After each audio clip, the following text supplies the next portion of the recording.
Welcome back, hunters.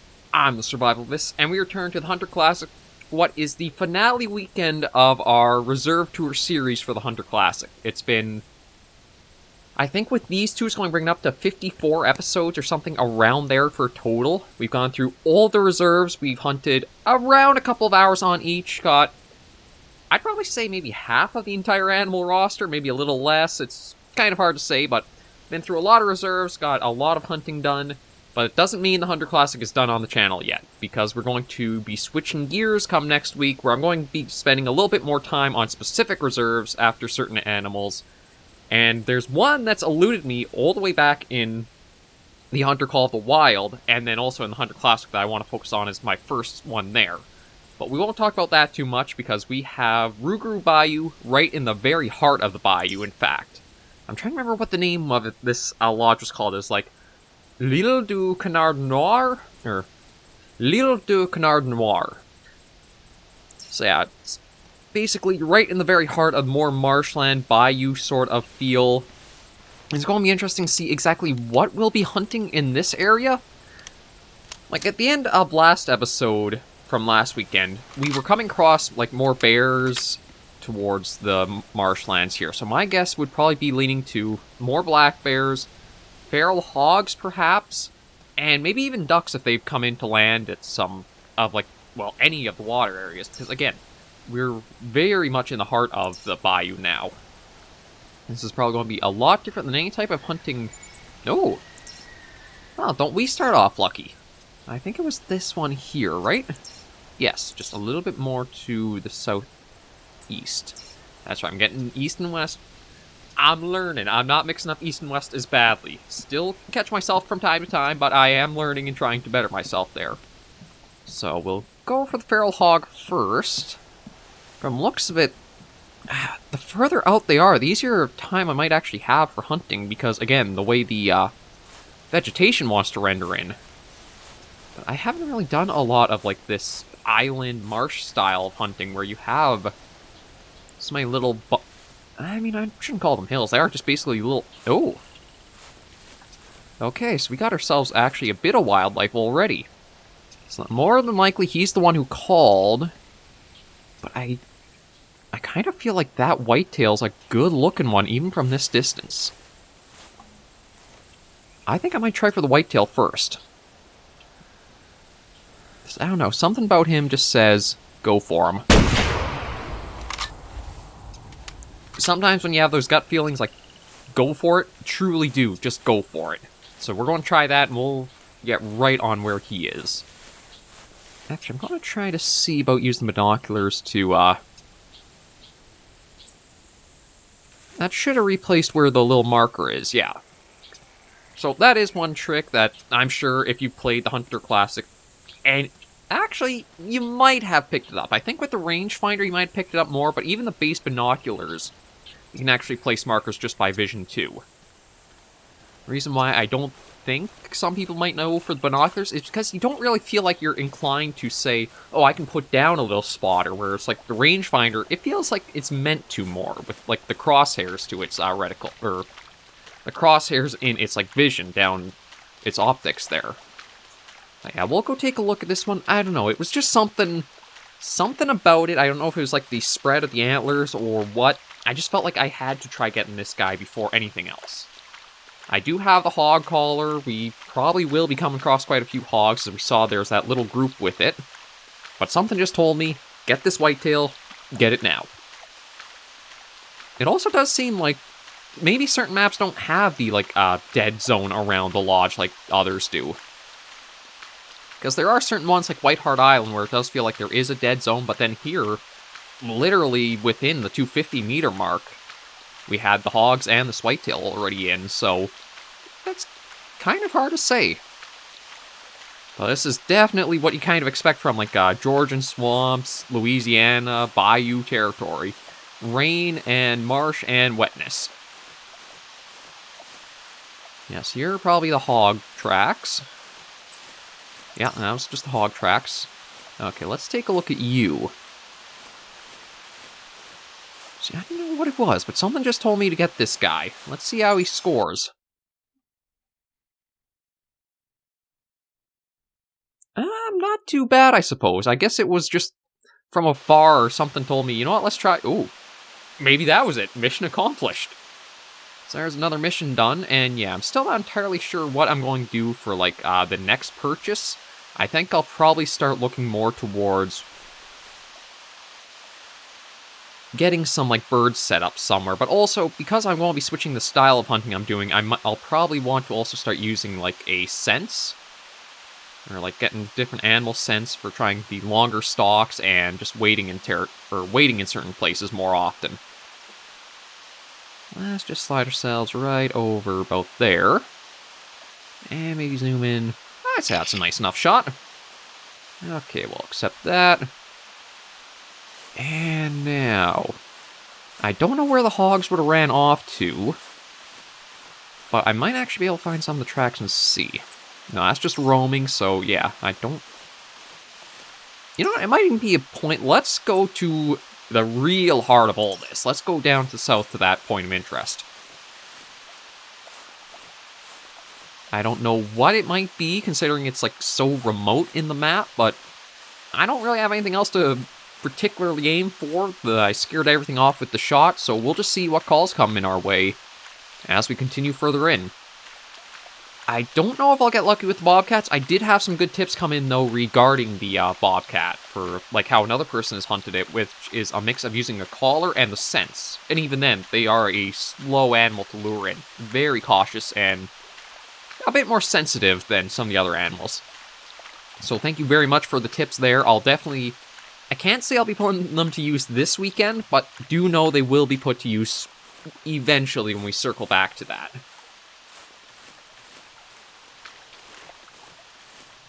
But yeah, so we'll just continue along for a while, and hopefully... Well, this little piggy made a noise. This little piggy ain't gonna go back, is actually gonna be sent off to market, probably, if we can find her. Now, the females aren't really worth it go after for hogs, I believe. It's another case of... You can get some GM for them, but they're really not worth it. Okay, that was a different kind of sound. I mean, I know we're like Rougarou Bayou, and even the Rougarou itself is kind of like a Bayou. I guess it'd be folklore. Because it's not exactly like a definitive creature in a way. Rougarou, I think, is sort of like a Louisianan term, or like a southern term for almost like a shapeshifter of some kind of like paranormal being. I don't necessarily think creature, because I think there's actually like... Hang on, something's moving way down there. Okay, a lot of splashes for what's just like a little pig going by. I thought for a second it was maybe like a bear or something. Just want to see, can we actually spot it to see what... if that's a male or a female? Yeah, the Rougarou, for like what the reserve is named after, again, like southern folklore-ish of like a... kind of like a take on a Wendigo and even a Skinwalker in a way. Yeah. Okay, so we got a number... Okay, I can sort of spot that one. You know what, let's go for a little bit more of a further walk so I can hopefully get some better sights on these two. But yeah, it's like part spirit, part creature in itself. Oh.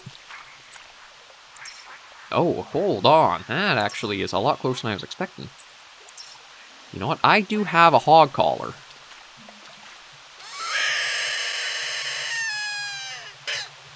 And I do see quite a bit of movement over there.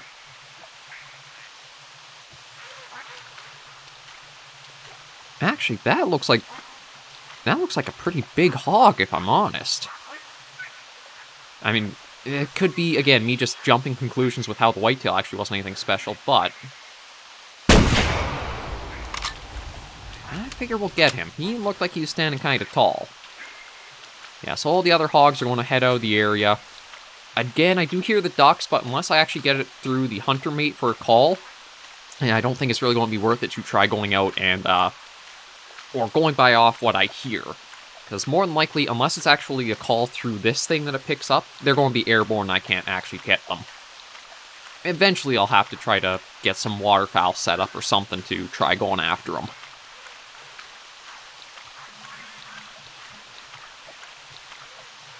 I don't know, it sounds like a lot of stuff is going on right now.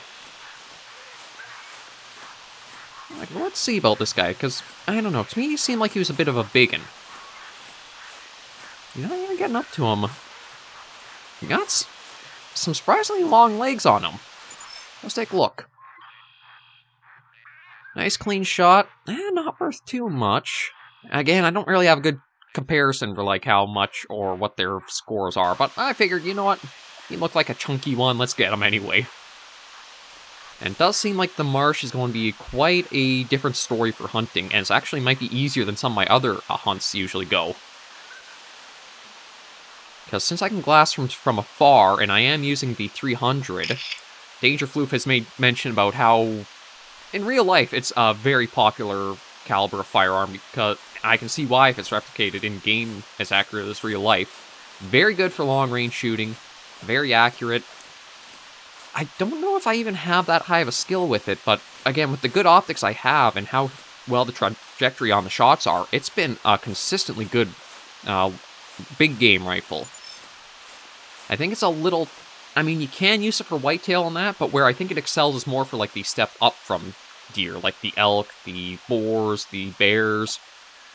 Again, this is sort of like the universal loadout I found, just like going through using the CAC2R tool online that I also link in the description, where shotgun for your birds and small game, the 300 for your larger game or big game animals, and then your 243 for the smaller game, or even at times just certain other animals that are not quite the high up there for sizing, or what you need for caliber for them. Yeah, so all the pigs kind of got startled off. I'm kind of tempted to ignore all this and just keep heading for this point of interest.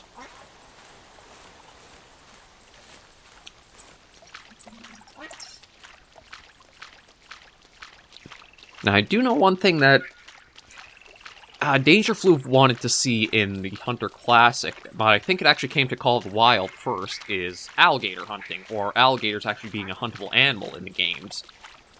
I know Call of the Wild just put out, I think there's a recent DLC that added, like, a, well, basically like Bayou, and, oh, got a whitetail around here too. They basically put out a map very, maybe not very close to like this, but general setting of swamp bayou theme, where you do have alligators you can go after. One of the things about alligator hunting is I feel like a boat is almost a necessity. Like, maybe not so much in how this map's laid out and designed, because you do have these small little pools that you can actually just wade across rather safely. But real life, I don't know if you'd want to try that without. Okay, so yeah, we'll follow the deer tracks, because they are kind of going the direction we want to go. I'll just focus on these ones until we pick up this last one. Try to get a sense of just how far out it could be, or how far it's gone away. I also should do a little more preemptive glassing before I get to certain areas. Yeah, like with how the trees grow here, you get a lot of good visibility, surprisingly. I thought it'd be a lot more dense with like reeds and cattails and stuff, so you can't really see a good distance, but you can actually get some pretty good sighting through this area of the map. Okay, yeah, so that looks like it's been pretty far off, or at least the trail's pretty cold.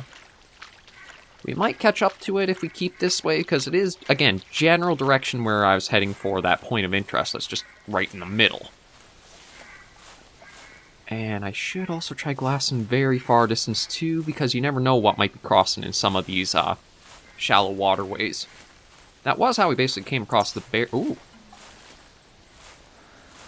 It's kind of a force of habit. You probably don't have to sink down like I do when you have the solid circles, but again, it's just something because I'm probably not a good hunter. I always try to be more overly cautious than probably needed.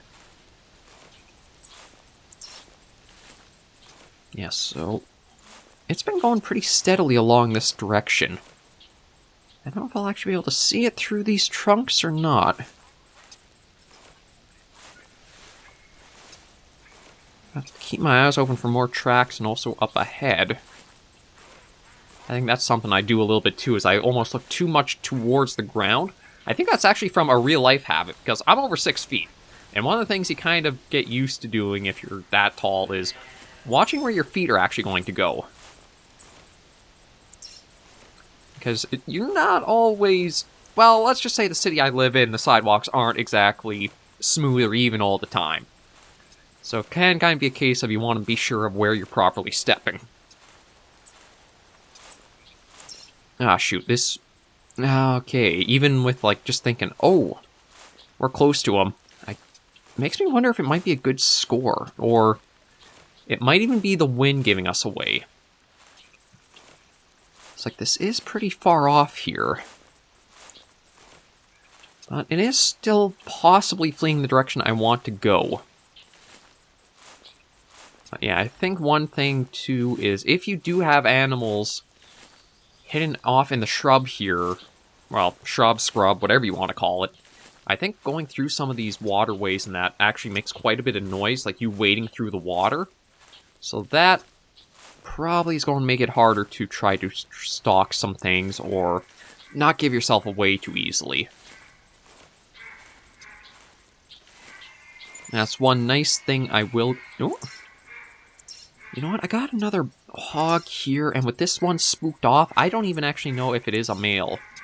I think it is, but you know what? I might actually switch gears to go for this pig.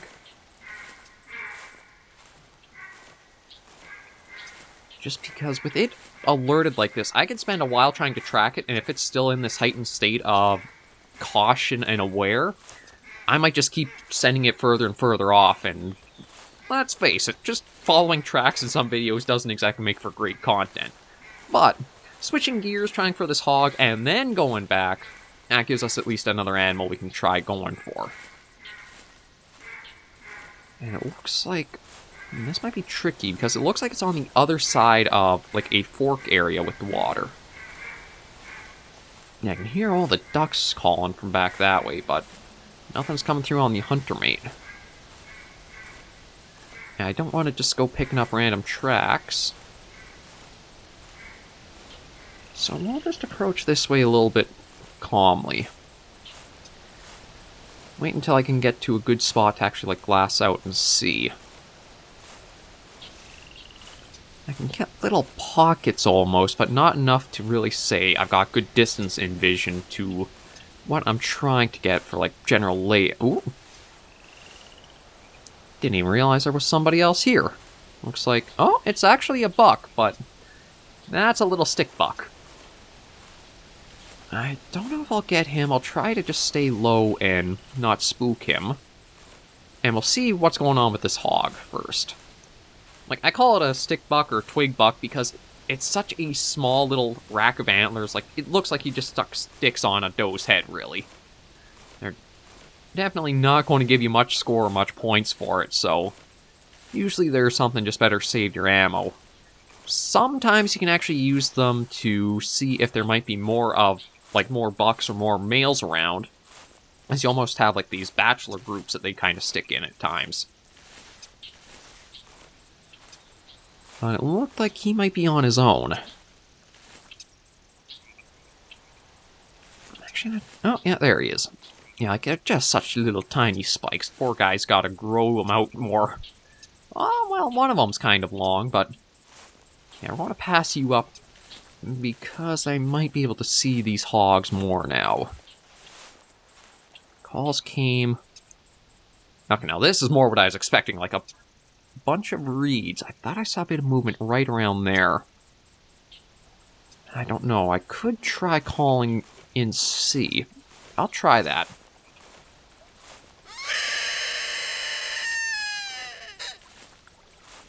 Let me just plonk myself right here for now.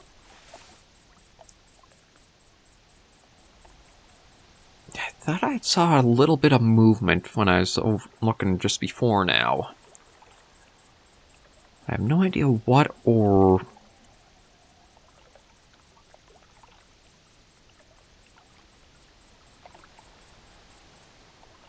yeah, see, I can't really see anything out around there now.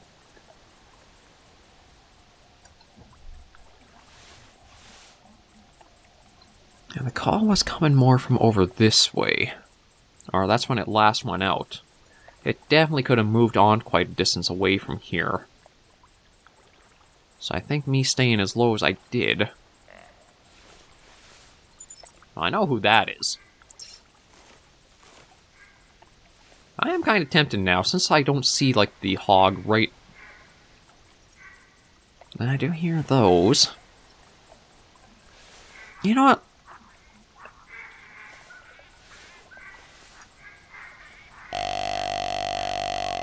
We'll get this poor little guy, just so I can show off a little proper about, again, what I mean by the little twigs. But it might also be, too, if I focus my attention on something else, luck will throw a different opportunity in my way. Like, yeah, I can hear all kinds of quacking in that, but nothing I can actually do about it.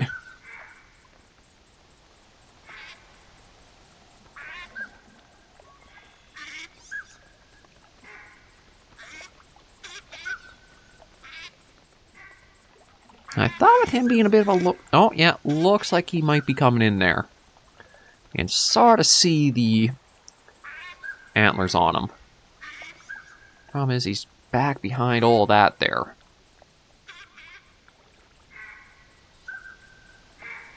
If I can just get him to pop himself out, should be pretty easy to nick, or, well, not nick, get a nice shot on him because of how close range we're dealing with.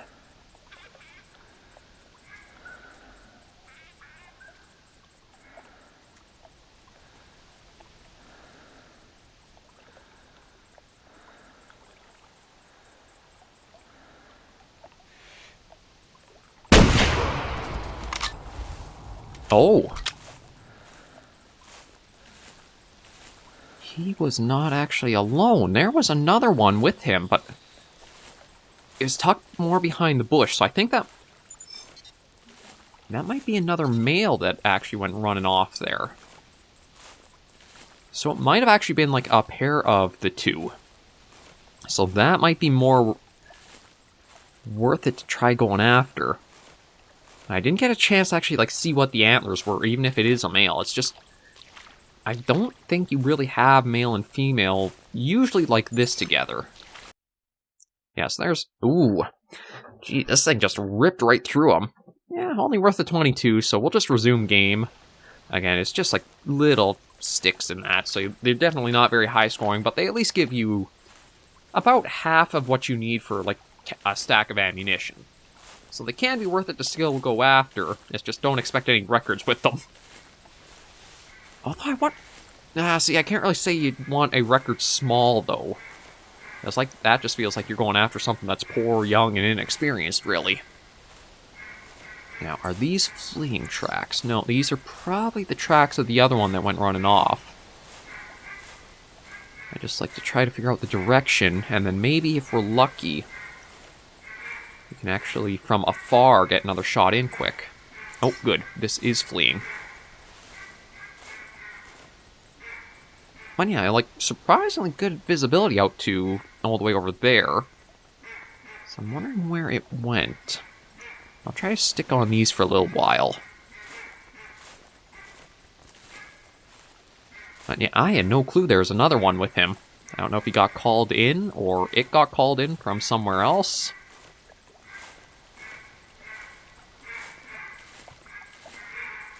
I should also hope... Okay, I don't know if there's another track out this way, because I thought if there was, we might have seen it by now. So maybe it actually turned and is going off somewhere else. But I want to try to find it and see if it actually, like, registers the gender or not. I don't think it did. Oh, there's another track. Okay, that's an interesting spot for it, too.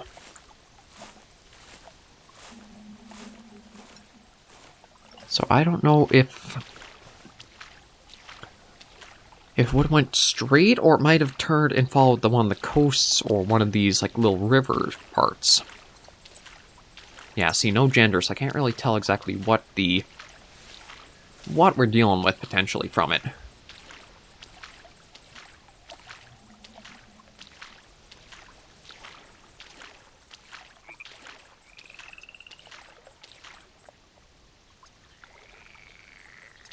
Thought I'd just try to glass around a little bit, just in case I can see it from afar. Was there something over there? No, it must have just been my imagination catching the stumps. That's... what's it called? Is it like pareidolia? Or pareidolia or something like that? Where it's like the brain trying to see familiar shapes and patterns and things? I feel like that you... oh, okay, so I'll have to stand and walk here.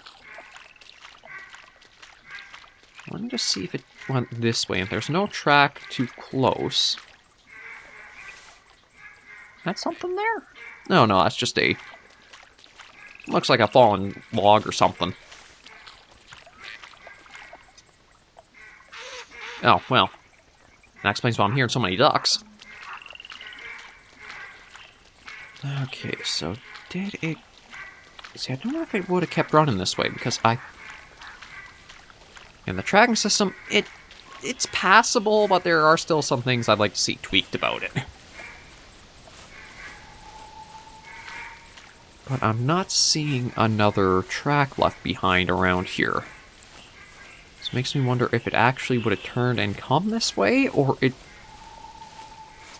stuck to, like, the opposite side.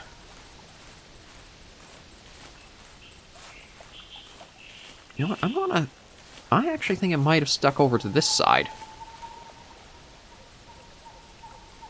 How am I doing time-wise? I do have a few minutes. Again, I don't want to let the videos run too long for the Hunter Classic, and that's been my big aversion to, like, not sticking around for longer things, or, like, trying to call stuff in a bit more for the series, has been I have to budget my time for things. Oh. Okay, now that's an interesting call. I might actually switch gears, go for that, because we don't have a mallard yet. And if they have landed on the... yeah, they are actually landed. So... okay, shoot. I gotta think of this. I think I'll have better visibility from this side, or I guess this side. I gotta remember that I do, like, crop the camera so you don't see all of what's around me. I think I'll have better visibility from the right here than I will going up on the left. And thankfully, it seems like there are going to be a number of them there. So I think the only land animal I haven't gotten is a bobcat, but I don't think I'm going to find one this deep in the bayou. I think they're going to be more the forest area where we started at. Might come across a bear next episode, because, again, it seemed like there's a trend, at least the edges, or like the border between the two biomes. We had those couple encounters, so they might carry over still. But yeah, this is going to be a little tricky, because I don't really do a lot of bird hunting. And by I don't do a lot, I mean like any whatsoever. The most bird hunting I've done has all been in the videos and that I've done. But I'm hoping if I am quiet and slow with this... now, I don't know if they really have to be airborne or not. But I do know easy way to tell which birds we want to go for. Because mallards are thankfully one of the color-coded birds, where green are what you want to hunt, the brown are, not so much. You gotta love when nature gives you the little go signs like that for what's the male and what's not.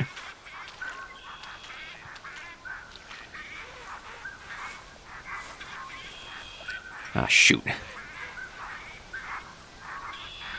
Yeah, off they go. Darn, they are going to be hard to get up close to. I'm going to have to... my guess is I'll have to really crawl up if I do get another opportunity come next episode. And we will probably pause things here. So we do have... rather rich for, like, opportunities that we came across this episode. We got, what was it? 2 or is it 3 whitetail bucks? No, just the 2 whitetails, the hog, but we did have some chances to look around, see what else. Well, thank you guys so much for joining me on this episode of the series. If you did like the video, be sure to give it a like, and if you have any comments, tips, or tricks, be sure to leave comments right down below. And until I see you in the Reserve Tour finale tomorrow, Survivors and Hunters, please remember, as always, to take care, stay alive, and happy hunting.